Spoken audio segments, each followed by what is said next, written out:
Onésime mieux qu'un esclave, un frère bien-aimé, Philémon, chapitre 16. Dans la lettre à Philémon, saint Paul fait œuvre de diplomatie, mais pas seulement, d'où l'intérêt de nous y plonger.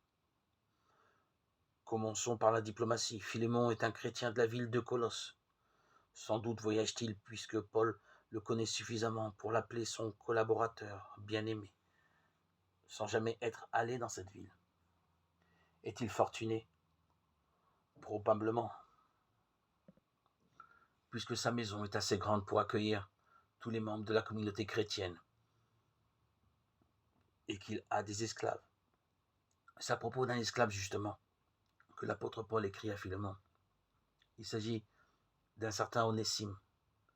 Il est dans son tort, de toute évidence, puisqu'il a quitté la maison de son maître, de son propre chef, ce qui est strictement interdit. Peut-être même a-t-il commis quelque indélicatesse en partant, puisque l'apôtre Paul promet à Philémon un dédommagement éventuel.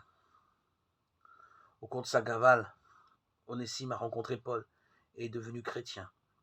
Puis il s'est mis à son service.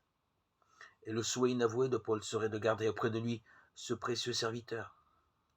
Mais cela supposerait que Philémon accepte d'affranchir Onésime au lieu de le récupérer pour lui-même, non sans le châtier sévèrement pour sa fuite.